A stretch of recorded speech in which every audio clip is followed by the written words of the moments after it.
Good morning, everybody. Good morning. It's wonderful to see so many of you here today.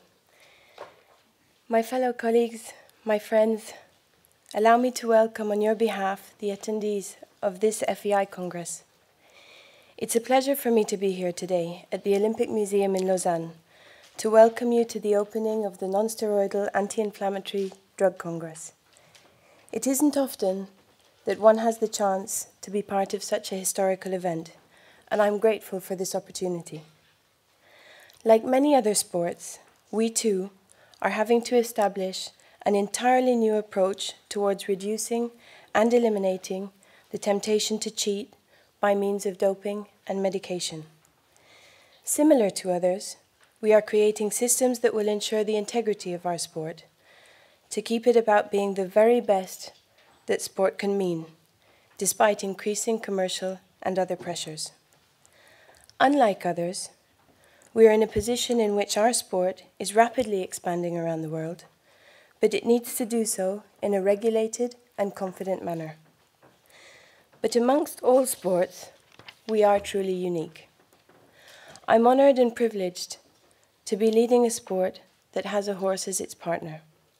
This partnership, both indescribable and unforgettable, frustrating and satisfying, is a sport that allows men and women to compete fiercely on equal terms.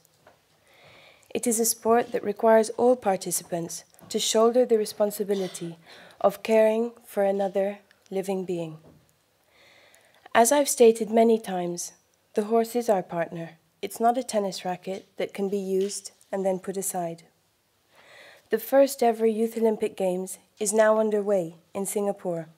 One of the main aims of these games is to ensure that the strong sporting athletes of the future understand the values that make sport a force for good in our world. The FEI has sought to use this opportunity to guarantee the responsibility of caring for the horse as a central theme for our future equestrian athletes.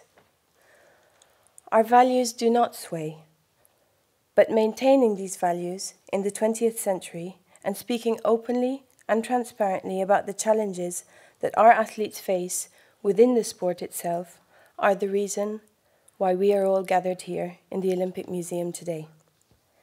17 years ago, the FEI General Assembly in Buenos Aires, a vote was taken to ban the use of non-steroidal anti-inflammatory drugs whilst competing under our rules. Prior to that, in 1990, at the inaugural World Equestrian Games in Stockholm, the FEI complied with the Swedish legislation in place at the time, which prevented the in-competition use of NSAIDs. We recognize that governments also wish to take a view on this subject. Since Buenos Aires, other equestrian regulators have continued to allow the use of NSAIDs, resulting in an ongoing debate on a subject that at times has gone quiet, but has never really gone away. Last November, at the FEI General Assembly in Copenhagen, a proposal for the use of some NSAIDs at controlled levels was brought forward. The result of the vote indicated that in certain quarters, there was a strong interest in permitting their use again in order to support the welfare of the horse during competition. This, in turn, caused further debate, some of it founded in legitimate concerns and knowledge, and some of it unfounded and showing a lack of real understanding. This debate has created some tension between many individuals and between parts of our federation. This argument has been passionately debated on both sides. If you were to distill all of this passion, what has it essentially all been about? It has been about trying to find the best way for our partner, the horse. And it tells us all much about our sport and the people within it. It tells us truly, as a global family, we must be the best and most responsible protectors of the horse. I spoke earlier about knowledge. Knowledge and understanding of both sides of any debate is key to it being settled. It doesn't matter if the subject is difficult to address. It doesn't matter if it's very complicated or if it has been debated for some time now. The fact is, this debate has now made its way into the public eye. And being here today at such an important Congress, we, the FEI, are facing up to the need to hear all points of view, and more importantly, to seek out the necessary knowledge, both scientific and non-scientific. This is not just for the FEI. It is a Congress that will be for the benefit of everyone with the interest of horse welfare.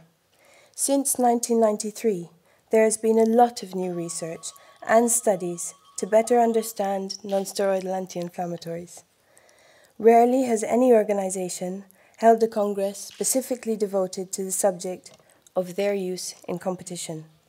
It is a Congress that is long overdue and one that will help the equestrian world to access the latest information. It is a meeting that must, by definition, center around the necessary science, but we also need to look deeper at the issues such as what we mean by ensuring the welfare of the horse. We must also touch briefly on similar but very different world of human sport. This Congress will provide a platform needed to listen to all views and all various facets of our sport. It will provide an opportunity to those who want to have their voices heard and those who want to expand their own knowledge. The intention of the FEI Executive Board and the Congress Committee was to produce a program that would bring you the best experts in all areas of the subject here. I know from comments received that this has already been appreciated by many. Not only do we have some of the leading scientists among us, but both experts in welfare and breeding, racing laboratory analysis, law, media and pharmacology, performance and equestrian and human sport regulation. We have put together panels for discussion, including riders, veterinarians, sponsors, team management, FEI officials, and those with an understanding of the issues in human sport. I welcome you all to this historic Congress. I hope that you will find we have organized something truly useful for your own quest for knowledge in this area. Please make use of the opportunity to discuss and debate the matter with all the assembled experts, both during the Congress itself and this evening. Now I want to get proceedings underway, as I know many of you have waited a long time for this event to take place. I would just like to thank my Congress Committee, which earlier this year I entrusted to my first Vice President, Sven Homburg. He's been supported by John McEwen and Graham Cook, and I might add, all of the FEI headquarters. And this is just one step in an effort that we've done to ensure the cleanliness of our sport. Most importantly, I would like to thank those who are affected by our decisions for giving us the patience and the opportunity to debate and to think. I'll finish by saying this. Knowledge is indeed very important, but it is nothing if we do not understand what we do not know, and knowledge itself is worthless without having the wisdom to apply it properly. What we all want most from this Congress, above all, is to gain the tools, confidence, and wisdom to do what we all so clearly have shown we want to do. And that is what is right for our partner, the horse. Thank you very much, and welcome to the museum.